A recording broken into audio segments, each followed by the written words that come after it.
We start with that breaking news out of Louisiana where 8 children were found shot and killed inside a home. Police were called to a house in Shreveport for a domestic violence call. That's about 3 hours east of Dallas. In March 2024, a horrifying act of violence devastated an entire family in Shreveport, Louisiana.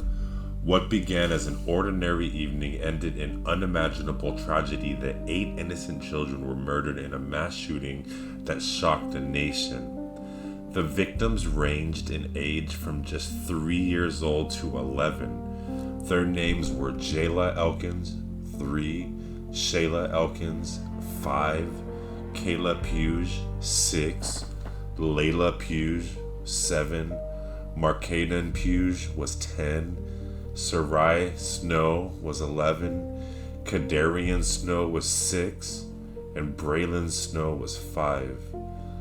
3 mothers survived the attack. One of them, Shaneiqua Pugh, was shot 9 times while trying to protect her children. Her 4 daughters were killed beside her. Another survivor, Keosha Pugh, escaped the gunfire only by leaping from a rooftop, breaking her hip and pelvis in the fall.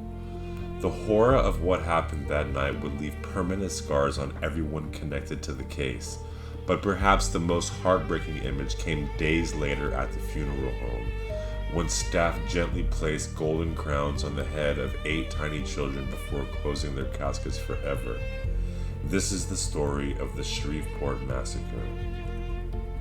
The violence erupted inside a family home in Shreveport. Authorities say multiple family members and children were gathered together when the attack began. Within moments, gunfire exploded through the house. Panic filled the rooms. Children screamed. Adults desperately searched for their safety. But there was nowhere to run.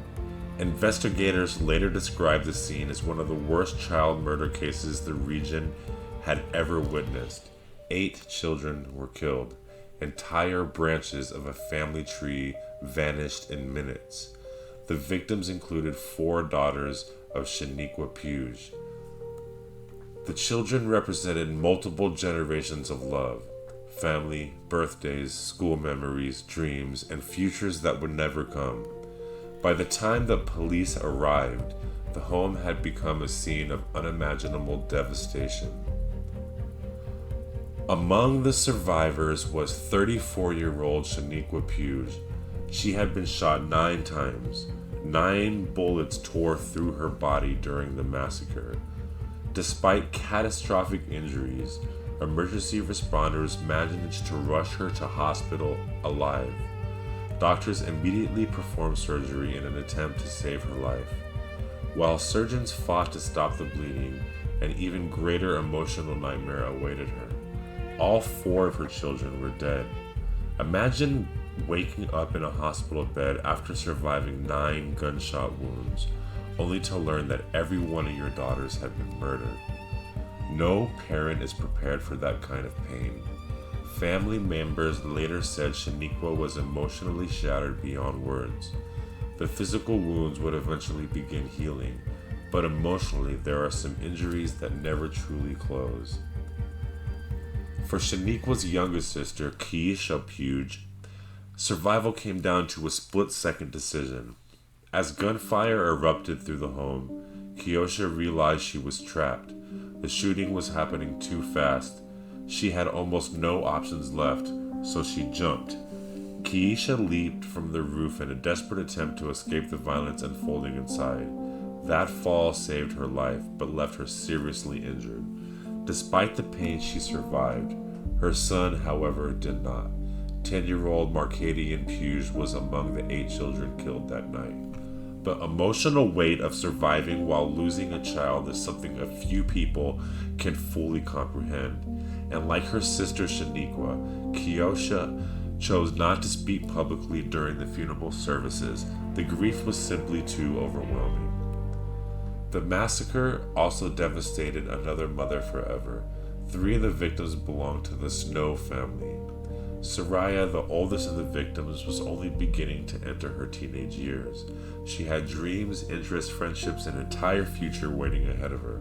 Khedarrion and Braylon were still in the earliest stages of childhood, an age filled with imagination, laughter, cartoons, toys, and innocence.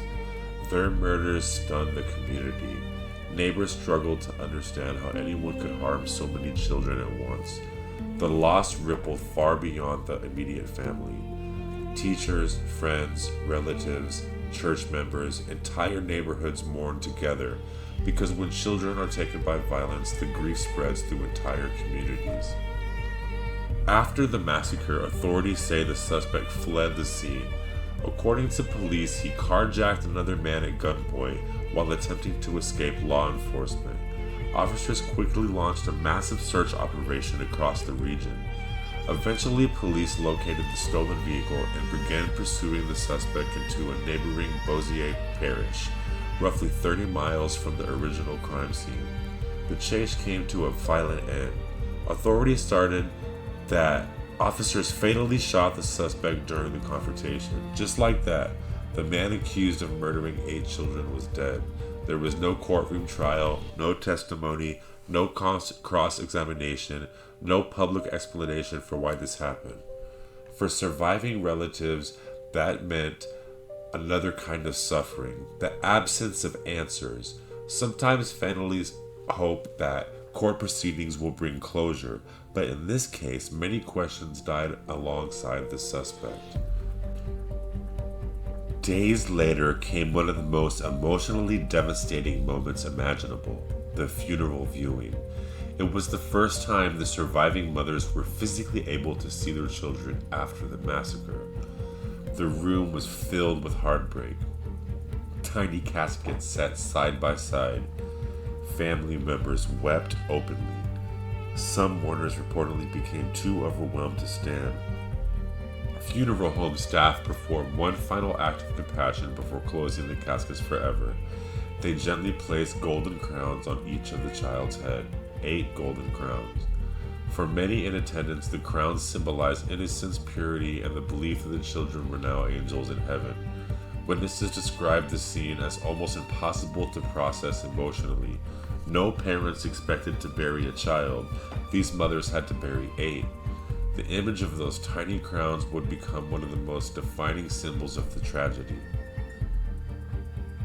In the weeks after the murders, the city of Shreveport united in grief. Vigils filled with candles and balloons appeared throughout the community. Churches held prayer services, strangers donated money to help surviving family members, and they also covered funeral costs and medical bills. But even overwhelming support could not undo the damage. Entire futures had been erased. Birthdays would never come. Graduations would never happen. Bedrooms would remain empty.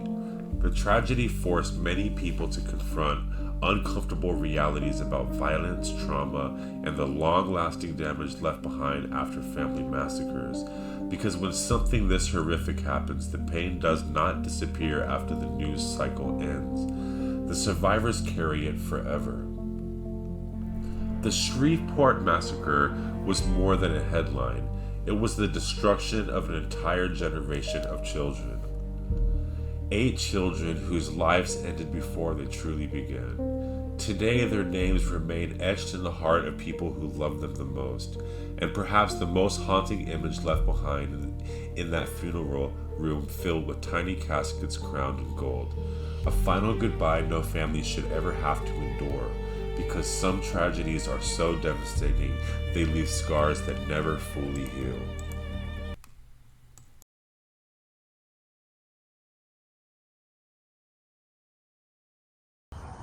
Our officers responded, located the scene, located the 8 individuals, the children that were dead, and they tried to provide aid where they could, but ultimately were unable to save any of them. There was a child that jumped off the roof. We were able to get him to a hospital, and he is expected to survive.